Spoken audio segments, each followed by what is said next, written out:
ഞാൻ സന്തോഷ് ഐപ്പ്. ഇവിടെ ഹ്യൂസ്റ്റണിൽ പെയർലാൻഡിലാണ് താമസിക്കുന്നത്. പെയർലാൻഡിൽ ഫ്രണ്ട്സ് ഓഫ് പെയർലാൻഡ് മലയാളി കമ്മ്യൂണിറ്റിയുടെ പ്രസിഡന്റായിട്ട് തുടങ്ങിയതാണ്. കഴിഞ്ഞ ഏകദേശം 15 വർഷത്തോളം അതിൻ്റെ പ്രസിഡന്റായിരുന്നു. ഇപ്പോൾ നന്നായിട്ട് അതിൻ്റെ ശോഭനമായ ഭാവിക്ക് വേണ്ടി നന്നായിട്ട് പ്രവർത്തിച്ചു വരികയാണ് ഇപ്പോഴും. ഇവിടെ ഈ ഹോട്ടലിൽ വെച്ച് നമ്മുടെ രമേശ് ചെന്നിത്തല സാറിനെ കാണാൻ വന്നതാണ്. അദ്ദേഹമായിട്ടൊരു മീറ്റിംഗ് അറേഞ്ച് ചെയ്തിട്ടുണ്ടായിരുന്നു. അതിനുവേണ്ടി ഇവിടെ വന്നു. അപ്പൊ ഞങ്ങള് അദ്ദേഹമായിട്ട് കണ്ട് സംസാരിക്കാൻ വേണ്ടിയിട്ടാണ് ഇവിടെ എത്തിയിരിക്കുന്നത്. നാട്ടിൽ ഞാൻ തൃശ്ശൂര്. അമേരിക്കയിൽ വന്നിട്ട് 20 വർഷം. ഇദ്ദേഹം എബ്രഹാം ഈപ്പൻ. ഇദ്ദേഹം ഫൊക്കാന ഇന്റർനാഷണലിന്റെ സെക്രട്ടറിയാണ്. ഫൊക്കാന ഇന്റർനാഷണൽ ഹ്യൂസ്റ്റണിലുണ്ട്.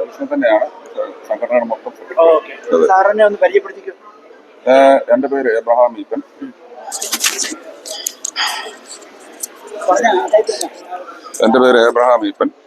ഞാൻ തിരുവല്ല സ്വദേശിയാണ്. ഹ്യൂസ്റ്റണിലായിട്ട് 36 വർഷമായി. മലയാളി അസോസിയേഷന്റെ പ്രസിഡന്റ് ആയിരുന്നു. ഇപ്പോൾ ഫൊക്കാന ഇന്റർനാഷണലിന്റെ ജനറൽ സെക്രട്ടറിയാണ്. ഫാമിലി ഉണ്ട്, 2 ആൺകുട്ടികളുണ്ട്. ഒരാളെ കല്യാണം കഴിഞ്ഞ് അടുത്ത ആളെ കല്യാണം നിശ്ചയിച്ചിരിക്കുന്നു. ഞാൻ റെസ്പിറ്ററി തെറാപ്പിസ്റ്റ്, LBJ എന്ന് പറയും. ഇല്ല, റിട്ടയർ ചെയ്യാൻ 4 വർഷം കൂടെ ഉണ്ട്. ഞാൻ ജോലി ചെയ്യുന്നു നമ്മുടെ MD ആൻഡേഴ്സൺ ഹോസ്പിറ്റലിലെ എഞ്ചിനീയറിംഗ് ഡിപ്പാർട്ട്മെന്റിൽ ജോലി ചെയ്യുന്നു. അല്ല, ഞാനിപ്പോ പാർക്കിംഗ് ആൻഡ് ട്രാൻസ്പോർട്ടേഷനിലാണ്. 2 മക്കള്, വൈഫും MD ആൻഡേഴ്സണിൽ ജോലി ചെയ്യുന്നു. അതാണ് അമേരിക്ക വന്നിട്ട് എത്ര വർഷമായി? 20 വർഷം. എന്റെ വൈഫും മകനും വന്നു. എവിടെയായിരുന്നു നേരത്തെ? ഞങ്ങൾ നാട്ടിൽ നിന്ന് നേരിട്ട് വന്നു. പെയർലാൻഡിൽ താമസിക്കാൻ കാര്യം? പെയർലാൻഡ് ആണ് ഞങ്ങൾ നോക്കുമ്പോൾ ജോലി സംബന്ധമായിട്ട് ഏറ്റവും നല്ലൊരു സ്ഥലം. മെഡിക്കൽ സെന്ററിലേക്ക് ഉള്ള കണക്ടിവിറ്റി, അതുപോലെ നമ്മുടെ ഷുഗർലാൻഡിൽ മലയാളികൾ തിങ്ങി പറക്കുന്ന ഷുഗർലാൻഡുമായിട്ടുള്ള കണക്ഷൻ, അതുപോലെ അന്ന് കാലത്ത് എൻ്റെ വൈഫ് ജോലി ചെയ്തിരുന്നത് ക്ലിയർ ലേക്കിലായിരുന്നു. അപ്പം എല്ലാത്തിന്റെയും മധ്യഭാഗം എന്നുള്ള രീതിയിലാണ് ഞങ്ങൾ പെയർലാൻഡ്. ഇപ്പൊ പെയർലാൻഡ് ഇഷ്ടംപോലെ മലയാളികള്. ഇപ്പം ഷുഗർലാൻഡ് തിങ്ങി നിറഞ്ഞു. സ്റ്റാഫോർഡ്, ഷുഗർലാൻഡ്, മിസൂറി സിറ്റി നമ്മുടെ ആളുകൾ ഇഷ്ടം പോലെ. ഇപ്പൊ ആളുകള് വീണ്ടും അങ്ങോട്ട് ചെയ്യുന്നത് പെയർലാൻഡ് അല്ലെങ്കിൽ മാനുവൽ ആ ഏരിയയിലേക്കാണ് കൂടുതൽ ആളുകൾ വരുന്നത്. ഇഷ്ടംപോലെ മലയാളികൾ അവിടെ ഓരോ ദിവസം വന്നുകൊണ്ടിരിക്കുകയാണ്. സാറിന് എങ്ങനെ പരിചയം? ഞാൻ ഇവിടെ വന്ന കാലം മുതൽ ഈ മലയാളി അസോസിയേഷനായിട്ട് പ്രവർത്തിക്കുന്ന ഒരാളാണ്. അപ്പോൾ എപ്പോഴും മലയാളികളുമായിട്ട് ഇങ്ങനെ പ്രവർത്തിച്ചു വരുന്ന കൂട്ടത്തില് അന്ന് 2006 പരിചയപ്പെട്ടതാണ് എബ്രഹാം ഈപ്പൻ, അല്ലെങ്കിൽ പൊന്നച്ചൻ എന്ന് നമ്മളെല്ലാവരും വിളിക്കുന്ന പൊന്നച്ചായ. അത് അന്ന് മുതലുള്ള ബന്ധമാണ് ഞങ്ങൾ. അത് അന്നും ഇന്നും വളരെ മനോഹരമായിട്ട് മുന്നോട്ട് നീങ്ങുന്നു. തിരുവല്ലയിൽ എവിടാ സാറിന്റെ വീട്? നാട്ടിലുണ്ട്. സിസ്റ്റേഴ്സ് കഴിഞ്ഞ വർഷം. ഞാനും കഴിഞ്ഞ വർഷം പോയാൽ 2-3 ആഴ്ച നിൽക്കും. അധികം നേരം നിൽക്കത്തില്ല. എപ്പോഴാൾ തിരിച്ചു പോകുന്ന ആൾക്കാർ ചോദിക്കുന്നതിനൊക്കെ തിരിച്ചു പോകും. ഞാൻ ഓർത്തഡോക്സ് അല്ല, സെന്റ് തോമസ് കത്തീഡ്രൽ. അറിയാം, അനിയനെ അറിയാം. ഞാൻ എന്റെ വീട്ടിൽ വന്നിട്ടുണ്ട്.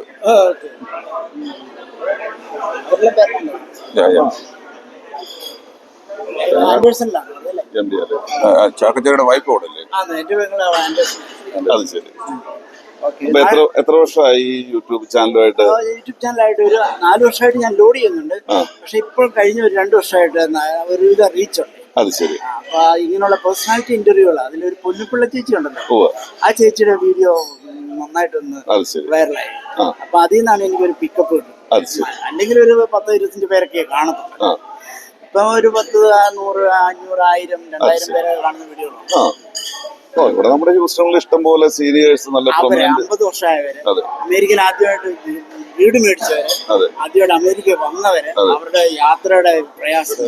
ഇവിടെ എന്ന് പറയുന്നത് ശശീകരൻ നായരുണ്ട്, അതെ അതെ. DK പിള്ളയുണ്ട്, പഴയ ആൾക്ക് ഒത്തിരി പേരുണ്ട്. 20 വയസ്സിൽ 22 വയസ്സ് തന്നെ 35 വർഷം 40 വർഷം 50 വർഷത്തിന് മുമ്പ് അമേരിക്ക വന്നത്.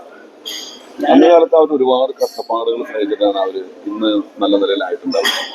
ഞാൻ ഒരു കോൺഫറൻസ് വെച്ച് 52 വർഷം മുമ്പ് കമ്പ്യൂട്ടർ സയൻസ് പഠിക്കാൻ വന്ന ഒരു മലയാളി കോട്ടയത്ത്.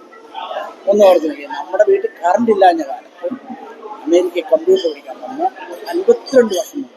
ഇപ്പോൾ 82 വയസ്സ് 87 വയസ്സ്. അപ്പം അദ്ദേഹം എന്തൊരു സ്മാർട്ടായിരിക്കും. ഞാൻ ഡാളസിലുണ്ടായിരുന്നപ്പോൾ ഒരു മനുഷ്യൻ എന്നോട് പറഞ്ഞത്, പുള്ളി ഹൈവേ കൂടെ അന്ന് മലയാളിയെ കാണാൻ പ്രയാസമാണ്. പുള്ളി ഹൈവേ കൂടെ വണ്ടി ഓടിച്ചു പോകുമ്പോൾ അപ്പുറത്തോട് മലയാളി തോന്നുന്ന ഒരുത്തനെ കണ്ടു. അടുത്ത യൂട്ടേൺ എടുത്ത് ഓടിച്ചു മുന്നിലിട്ട് പിടിച്ചു വർത്താനം പോലെ എന്തോരും ഇപ്പൊ മലയാളിയെ കണ്ടാൽ മിണ്ടാകുക. ഈ പ്രൈം മിനിസ്റ്ററൊക്കെ ആ കാലത്ത് അമേരിക്ക വരുമ്പോൾ അന്നിവിടെ വളരെ മലയാളികളെ ഉള്ളല്ലോ. ചേച്ചിയുടെ വീട്ടിലൊക്കെ താമസിക്കുന്നത് ഇങ്ങനെ അവരുടെ കാറയിലാണ് പ്രൈം മിനിസ്റ്റർ ഇവിടെ ഡാലസിൽ അവരുടെ അനുഭവം പറയുക. അതൊക്കെയാണ് നമ്മുടെ എല്ലാം വലിയ വലിയ വണ്ടികൾ എല്ലാം ഉണ്ടല്ലോ. പൊന്നപ്പിള്ള ചേച്ചിനെ ഞങ്ങൾ എല്ലാവരും അറിയുന്നതാണ്. പൊന്നപ്പിള്ള ചേച്ചി മൊത്തം ഹ്യൂസ്റ്റണിലെ ഒരു ചേച്ചിയാണ്. അതെ, ചേച്ചി വാട്സപ്പ് യൂസ് ചെയ്തു, അതുകൊണ്ട് ഇതൊന്നും അറിയത്തില്ല. എല്ലാവരും റെക്കോർഡ് ചെയ്ത് കൊടുത്താൽ കണ്ടോളൂ. പിള്ളേർക്കെല്ലാം അപ്പം സാറേ എന്താ രമേശ് സാറിനെ കാണാനുള്ള ഞാൻ KSUവിന്റെ താലൂക്ക് പ്രസിഡന്റ് ആയിരുന്നു, പിന്നെ കുറച്ചു നേരം കോൺഗ്രസിന്റെ മണ്ഡലം പ്രസിഡന്റ് ആയിരുന്നു. അപ്പോൾ പഴയ കോൺഗ്രസ് ബന്ധം. ചെന്നിത്തലയും വീട് ചെന്നിത്തലയാണെങ്കിലും പുള്ളി തിരുവല്ലയിലായിരുന്നു കൂടെ വന്നുകൊണ്ടിരുന്നത്. താലൂക്ക് പ്രസിഡന്റ് ആയിരുന്നു പുള്ളി. ഞാൻ A ഗ്രൂപ്പും പുള്ളി I ഗ്രൂപ്പും ആയിരുന്നു. പക്ഷെങ്കിൽ തിരുവല്ല ബേസ്ഡ് ആയിരുന്നു പുള്ളിയുടെ വർക്ക് കൂടുതൽ. അറിയാം. സാറിന് ഇഷ്ടപ്പെട്ട ഒരു രാഷ്ട്രീയ നേതാവ് ആരാ? പോലെ ഉമ്മൻചാണ്ടി അല്ലാതെ ഒരാള്. ഇപ്പം കോൺഗ്രസിനുള്ളതില് ബെന്നി ബെഹനാൻ. പുള്ളി ഇച്ചിരി ഇതാണ്, വാമാണ്. നമ്മൾ കണ്ടാലും നമ്മളെ ഒന്ന് ഓടി വന്ന് കെട്ടിപ്പിടിച്ച് വർത്താനം പറഞ്ഞു വാം റിലേഷൻ കീപ്പ് ചെയ്തു. ബെന്നി ബെഹനാൻ ഇപ്പം. PT Thomas കടന്നുപോയില്ലേ? PT കേസിന്റെ സംസ്ഥാന പ്രസിഡന്റ് ആയിരിക്കുന്ന ഞാൻ തിരുവല്ല താലൂക്ക് പ്രസിഡന്റ് ആയിരുന്നു. അറിയാം. ബെന്നി ആയിരുന്നു അതിന് മുമ്പിലത്തെ പ്രസിഡന്റ്. അതുകൊണ്ട് ബെന്നിയെ അറിയാം. ഞാൻ തുരുത്തിക്കാട് PA. മാത്തുള്ള അറിയാം. ചാക്കോ, പുള്ളിയുടെ അനിയൻ ചാക്കോ അറിയാം. മാത്തുള്ള മല്ലപ്പള്ളി. നല്ലൊരു പ്രൊമിനന്റ് ഫിഗറാണ്.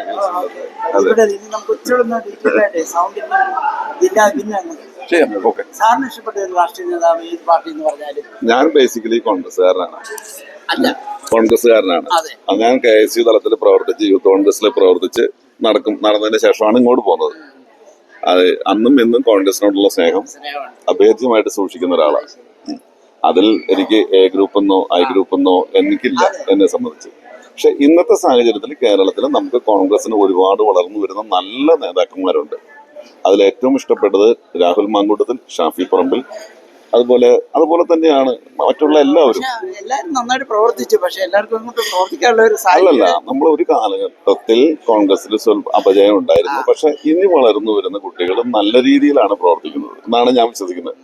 ചെറിയൊരു അപജയം ഉണ്ടായിരുന്നു, രാഷ്ട്രീയ അതിപ്രസരം അല്ലെങ്കിൽ ഗ്രൂപ്പ് അതിപ്രസരം എന്നൊക്കെ പറയില്ല നമ്മൾ. അതുകൂടി കൊണ്ട് നമ്മുടെ കോൺഗ്രസിനെ ഇല്ലാതാക്കി. അതിന്റെ ഒരുപാട് നഷ്ടങ്ങൾ കോൺഗ്രസ്സുകാർക്കുണ്ട്. മനസ്സുകൊണ്ട് വേദനിക്കുമെങ്കിലും നമുക്കൊന്നും ചെയ്യാൻ കഴിയില്ലല്ലോ. അത് നേതാക്കന്മാർ തന്നെ വേണം തിരുത്താൻ. ആളുകളെ കൂടെ നിർത്തിയാൽ ഇന്നും കേരളത്തിൽ കോൺഗ്രസിന് നല്ലൊരു സ്കോപ്പുള്ള ആയിട്ടാണ് ഞാൻ മനസ്സിലാക്കുന്നത്. ഇപ്പോൾ നിലമ്പൂർ ഇലക്ഷൻ ഡിക്ലെയർ ചെയ്തു ഇന്നലെ. അപ്പോൾ തീർച്ചയായിട്ടും നിലമ്പൂർ കോൺഗ്രസ് പിടിക്കും എന്നാണ് എൻ്റെ വിശ്വാസം. ഒറ്റവാക്കി പറഞ്ഞ പിണറായി സർക്കാരിന്റെ ഭരണത്തെ പറ്റി ഒറ്റവാക്കി പറഞ്ഞാലേ?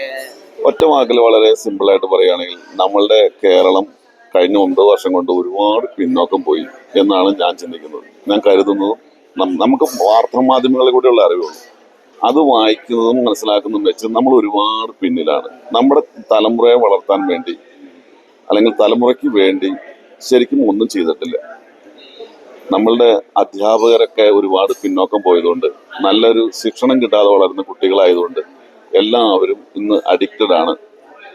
പല രീതിയിലുള്ള അതൊരു ജനറൽ കണ്ടീഷൻ ആണല്ലോ. അതെ, ജനറൽ കണ്ടീഷനാണ്. എന്നിരുന്നാലും ഇച്ചിരി ഓവറാണ് എന്ന് തോന്നുന്നു എനിക്ക്.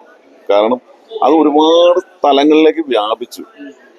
അപ്പോൾ കുട്ടികൾക്ക് ഒരു ബഹുമാനം, മൂത്തവരോടൊരു ബഹുമാനം ഇല്ലാത്തൊരവസ്ഥയിലേക്കൊക്കെ ആയി തുടങ്ങി എന്നാണ് ഞാൻ കരുതുന്നത്. അതൊക്കെയാണ് എൻ്റെ ഒരു വീക്ഷണം. വളരെ നല്ലൊരു വിഷയം. Thank you sir. വേറെ രീതി പറഞ്ഞാലേ നാടിന് എന്താ ഒരു മാറ്റം സാർ ഉദ്ദേശിക്കുന്നത്?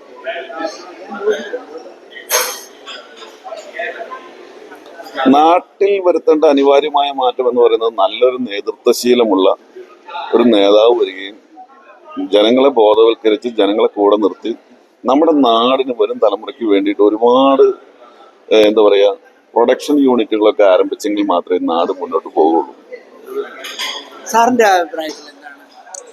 ഒരു നാടിന്റെ ഡെവലപ്മെന്റ് എന്ന് പറഞ്ഞാൽ ഇൻഫ്രാസ്ട്രക്ചർ ഡെവലപ്മെന്റ് ആണ് അതിന് ബേസിക് ആയിട്ട് വരേണ്ടത്. ഒന്ന് കമ്മ്യൂണിക്കേഷൻ, രണ്ട് ട്രാൻസ്പോർട്ടേഷൻ. അമേരിക്കയുടെ വികസനത്തിന്റെ അടിസ്ഥാനം എന്ന് പറയുന്നത് കമ്മ്യൂണിക്കേഷൻ, ട്രാൻസ്പോർട്ടേഷൻ ആയിരുന്നു.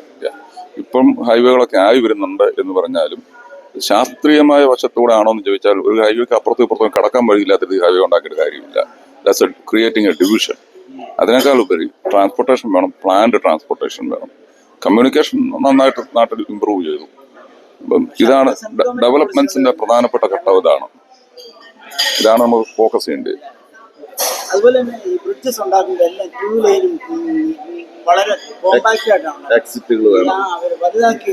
ഇപ്പം ഞാൻ എറണാകുളത്ത് പോയിരുന്നു, ഒരു ബ്രിഡ്ജ് ന്യൂലി ഓപ്പൺ ആണ്, പക്ഷേ ആക്സസ് ഇല്ല, നമുക്ക് എക്സിറ്റുകളില്ല, സർവീസ് റോഡുകൾ ശരിയാകുന്നില്ല. കുറച്ചുകൂടെ നന്നായിട്ട് ഡിസൈൻഡ് ആയിട്ട് ഡിസൈൻ ചെയ്തിട്ടാണ് ഡെവലപ്പ് ചെയ്യണമെന്നാണ് നമ്മുടെ ആഗ്രഹം. പക്ഷെ സ്ഥലപരിമിതി ഉണ്ട് അവിടെ. അതുപോലെ ഈയിടെ ഒരു ട്രക്ക് ഡ്രൈവർ പറഞ്ഞു അവിടെ ഒരു കരിമ്പ് മാറ്റി അവർ ഒരു പാലം പോലെ ഉണ്ടാക്കി. പക്ഷെ അവർക്ക് അവിടെ ചെന്നിട്ട് 90 ഡിഗ്രി ടേൺ ചെയ്യാൻ പാലത്തേക്ക് ഒരു ഡിസൈനിങ്ങിൽ വരുന്ന പ്രശ്നങ്ങളാണ്. ആ ഒരു ഇച്ചിരി ആംഗിളിലൊന്ന് ഉണ്ടാക്കിയിട്ട് അവർക്ക് ടേൺ ചെയ്യാതെ വരും. രാഷ്ട്രീയത്തിന്റെ അതിപ്രസരം വലിയൊരു പ്രശ്നമാണ് നാട്ടില്. കാരണം ആരെയും കൊണ്ടൊന്നും ചെയ്യിക്കുന്നില്ലല്ലോ, അതും വലിയൊരു ഭാഗമാണ്. പക്ഷെ നമ്മളുടെ ഇനിയുള്ള ജനറേഷനെങ്കിലും നാട്ടില് നല്ല രീതിയിൽ മുന്നോട്ട് പോയില്ല എങ്കിൽ ഇതൊക്കെ നമുക്ക് ഭയങ്കര ബുദ്ധിമുട്ടായിട്ട് വരും. നാട്ടിലെ പ്രയാസങ്ങൾ സാറിന് അമേരിക്കയിലുള്ള പ്രയാസങ്ങളാണ് ശരിക്കും ഒരു 1% ആണ് പോലും അമേരിക്കയിൽ കാണുന്ന ഒരു പ്രയാസം. അമേരിക്കയില് സാധാരണ എല്ലാവരുടെയും പ്രശ്നം എന്ന് വെച്ചാല് ഫസ്റ്റ് ജനറേഷൻ ആദ്യം ഇങ്ങോട്ട് വരുന്നവർക്ക്, ഇപ്പൊ അമേരിക്കൻ ആദ്യമായിട്ട് വരുന്നവർക്ക് ലാംഗ്വേജ് പ്രോബ്ലം ഉണ്ടാവും. രണ്ടാമതൊരു ജോലി കണ്ടുപിടിക്കാൻ ബുദ്ധിമുട്ടുണ്ടാകും, സർവൈവല്. ഇത് രണ്ടാണ് വരുന്നത്. പിന്നെ വളർന്നു വന്ന തലമുറയിലാണ് പിള്ളേർ നമ്മുടെ കൾച്ചർ ഫോളോ ചെയ്യുന്നില്ല എന്നുള്ളത് സീനിയേഴ്സിന്റെ ഒരു പ്രശ്നമാണ്. അത് രണ്ടുള്ളതാണ്. പോവുകയാണ്. ഞാൻ ജോലി ചെയ്യുന്ന സ്ഥലത്ത് വിയറ്റ്നാമിലുള്ള പിള്ളേരെ കാണാറുണ്ട്. There brilliant students. അവർ നമ്മളോട് ഡൗൺ ടു എർത്ത് ആണ് ഇടപെടൽ. അതേസമയം ഒരു MD പഠിക്കുന്ന, ഞാൻ ടീച്ചിങ് ഹോസ്പിറ്റലിലാണ്, MD പഠിക്കുന്ന ഒരു കുട്ടി മലയാളിയാണെങ്കിൽ നമ്മളെ കണ്ടു കഴിഞ്ഞാൽ തിരിഞ്ഞു പോകും. മനസ്സിലായ? അതുപോലെ തന്നെ തമിഴർ പിള്ളേരാണെങ്കിലും അവരും അവരുടെ കൾച്ചറിനോട് വല്ല ബന്ധമാണ്. മലയാളികളുടെ കുട്ടികൾക്കും മാത്രം എന്താണ് പ്രശ്നം എന്നുള്ളത് എനിക്കറിയത്തില്ല. അതാണ് ഇവിടുത്തെ പ്രശ്നം. സന്തോഷം സാറേ. Thank you. എത്രമാത്രം ഷുവർ, നയിച്ചെന്നാ മതി. Thank you so much.